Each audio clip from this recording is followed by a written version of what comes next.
groups and Harvard deplatformed certain speaker research teams and programs. Right? And this after the Trump administration demanded that Harvard deplatform certain speakers. Deplatform certain speakers.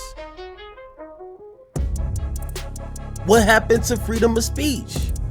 Oh no, but when they're talking about that, no, we can't have our kids listening to that.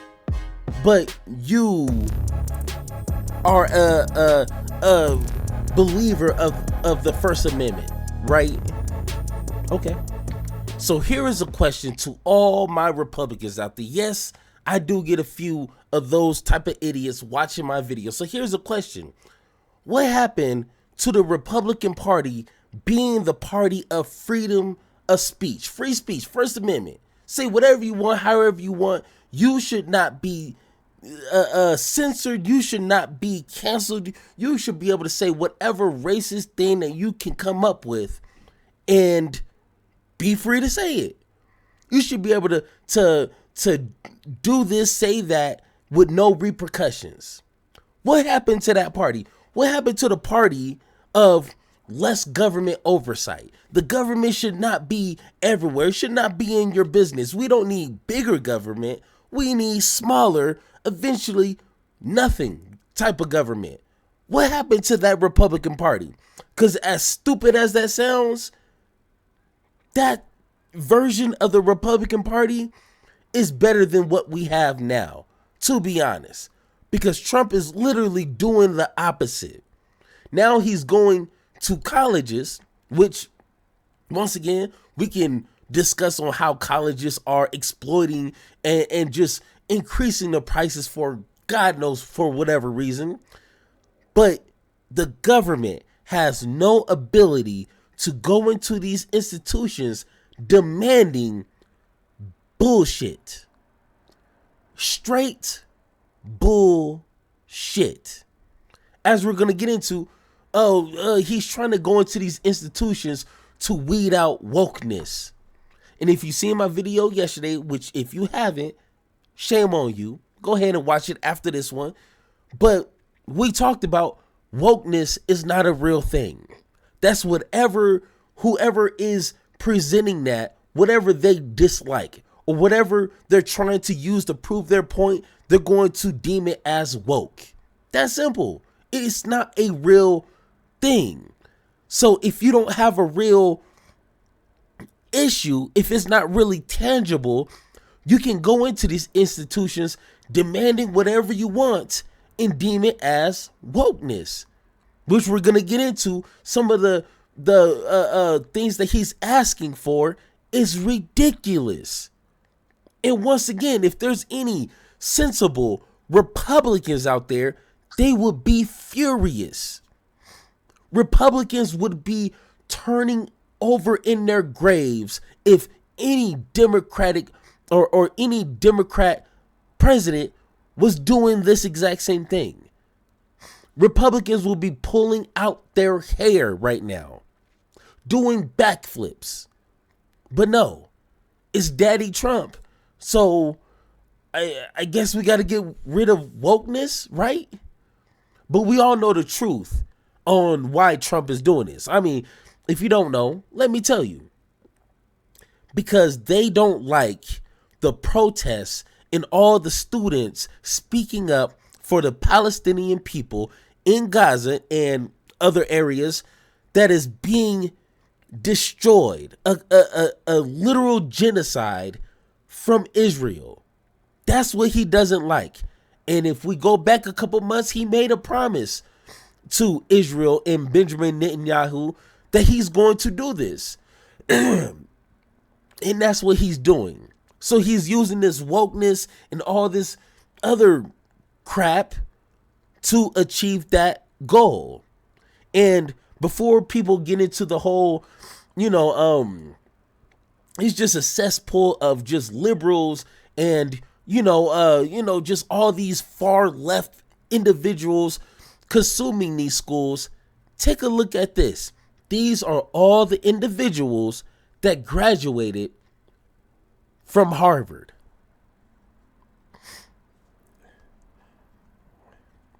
So you're telling me these individuals who participated in Harvard are lunatic left brainwashed people? No, don't think so. So once again, I apologize if I keep coughing. I'm still trying to get over this cold, but hearing the excuse that, which we're going to get into, that there's no diversity within these colleges, this is enough diversity of these hateful people to last these institutions a lifetime. Trust me. But let's go ahead and get into this video. Harvard is now fighting back against President Trump refusing to give in to his demands, and they are quite literally paying the price for it. Because the federal government just froze about $2.2 billion in multi-year grants as the rift between the university and the president has grown, which, is an insane amount of money, even for a school like Harvard, which is already well-funded and would mean shutting down entire research teams and programs. Right? And this after the Trump administration demanded that Harvard deplatform certain speakers, ban masks at campus protests, defund pro-Palestinian groups, and do a check to make sure that no other faculty members plagiarized. With that last one probably there because Harvard's former president was forced to resign after plagiarism accusations. Though obviously all of this is on top of Trump's supports groups, and Harvard deplatformed certain research teams and programs. Right? And this after the Trump administration demanded that Harvard deplatform certain speakers. Deplatform certain speakers. What happened to freedom of speech? Oh no, but when they're talking about that, no, we can't have our kids listening to that. But you are a believer of the First Amendment, right? Okay. Ban masks at campus protests, defund pro-Palestinian groups, and do a check to make sure that no other faculty members plagiarize. Defund Palestinian protests. Okay. Pretty specific there, but okay, got you. With that last one probably there because Harvard's former president was forced to resign after plagiarism accusations. Though obviously all of this is on top of Trump's normal anti-DEI crusade. Kind of. You see, in the past, the administration has come out as solidly anti-diversity, but in its letter to Harvard, it's now pushing for some diversity, saying, quote, every department or field found to lack viewpoint diversity must be reformed by hiring a critical mass of new faculty within the department or field who will provide viewpoint diversity. Every teaching unit found to lack viewpoint diversity must be reformed by admitting a critical mass of students who will provide viewpoint diversity. Viewpoint diversity. Is this what they're trying to call it? They're now once again they have an issue with DEI. Check this out. They have an issue with DEI. Now they're trying to say you need to have a diverse group of thinking that is a viewpoint diversity, which is code word for you need Republicans. You need Republican or conservative opinionated people. That's simple. So this whole viewpoint diversity is, hey, nice try. But that's all they're saying. Really? What happened to just being qualified? Just being based off your resume. If you deserve the job and if you can perform the job, that's all that matters. But no, it needs to be a diverse thinking within these institutions that shed a little input on conservative thinking. But we don't like DEI. No, that doesn't work. Got you. AKA, they want conservatives to be the new diversity hires and demand that the school audits for this. And then, in a statement yesterday, the Health and Human Service Department's Joint Task Force to Combat Anti-Semitism, which has to be one of the longest names for a government group, claimed that, quote, it is time for elite universities to take the problem seriously and commit to meaningful change if they wish to continue receiving taxpayer support. And what we saw was Harvard responding to all this in a few ways, such as changing its website's homepage to be a tribute to its researchers, with then, at the same time, its president writing that the university university will not surrender its independence or its constitutional rights. With him then going on to write, no government, regardless of which party is in power, should dictate what private universities can teach, whom they can admit and hire, and which areas of study and inquiry they can pursue. With the university then also responding legally with its lawyers sending out a statement that highlighted that the school has tackled some of the issues that Trump has a problem with, like anti-Semitism, and they wrote, Harvard is committed to fighting anti-Semitism and other forms of bigotry in its community. Anti-Semitism and discrimination of any kind are not only abhorrent and antithetical to Harvard's values, but also threaten its academic mission. With it then going on to highlight how it's disciplined people who break school policies around this and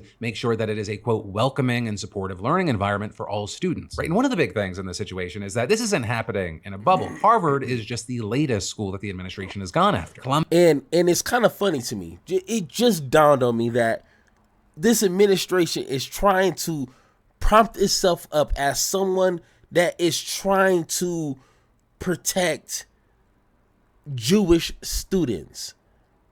But literally in the White House and doing all this crazy stuff is a literal Nazi. Literal Nazi. I don't care. I done seen enough proof. I don't need no more proof in the pudding to, hey, if it walk like a duck, talk like a duck, quack like a duck, it's a duck. Okay? It is just a little weird to me.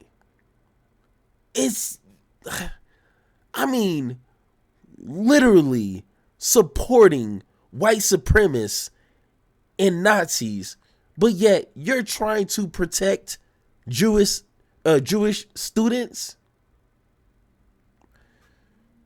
What reality am I living in right now? This whole party is just a party of hypocrisy for no reason at all. Like, we hate DEI, but we have our own version of DEI we want to implement. We want tariffs, but we're going to put the 14th pause on these tariffs. We're the party of law and order, but we're going to just ignore every law we don't like. We don't like criminals. We don't like felons, but yet our president is a felon. This is why I hate politics. If you ask yourself why I named my channel that, this is why I hate politics. Let's continue.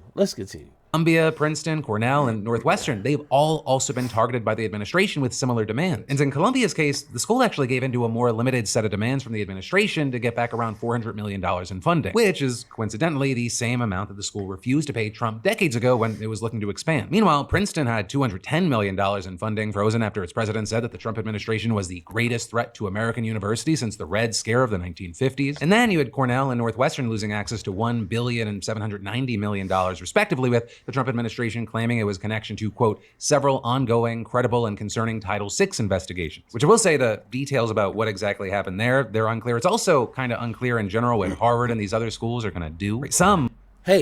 Nothing that this administration is doing is clear. Some things is clear. They're hateful, and they're bigots, and they're racist. So that part is clear. And they're idiots. So... But the details on the how and the why is always going to be unclear. That's their strategy, but that's another video. Might give in to claw back this vital funding like Columbia did, whereas others, they might just take a stance and shut down their programs. But notably, in the meantime, we're seeing a lot of big names speaking up in support of Harvard here, like former President Obama, who wrote, Harvard has set an example for other higher ed institutions, rejecting an unlawful and ham-handed attempt to stifle academic freedom while taking concrete steps to make sure all students at Harvard can benefit from an environment of intellectual inquiry, rigorous debate, and mutual respect. Let's hope other institutions follow suit. Or with the general idea being that if a massive institution like Harvard, they give in to what many have called just blatant intimidation, that then really no one stands a chance and the dominoes will all fall. But then this notably playing out as you had Trump saying on Truth Social this morning, perhaps Harvard should lose its tax-exempt status and be taxed as a political entity if it keeps pushing political political, ideological, and terrorist-inspired supporting sickness. Remember, tax-exempt status is totally contingent on acting in the public interest. So, this fight, it's not going anywhere. Which once again, individuals within these universities, within these institutions, these individuals are protected by the First Amendment. They can express and protest how they want, as long as they're not breaking no laws. They can vote and talk about politics however they want. So what is he talking about? The president doesn't have the ability to take away the tax exemption from these universities. I mean, legally. Once again, I'm not a legal scholar, just what I looked up. I couldn't find this happening before. So is that going to stop him from doing what he wants? Of course not. But this is the party of law and order, so of course they're just going to do what they want. So anywhere, we're going to have to wait to see how it plays out. And in the meantime, of course, I'd love to know your thoughts on this and those. Hey, let us know your thoughts about it. So once again, I need to put out an ad. Okay, like those milk cartons, like who's missing? Those you find them in the newspapers or on the bulletin boards when you walk into grocery stores and stuff like that.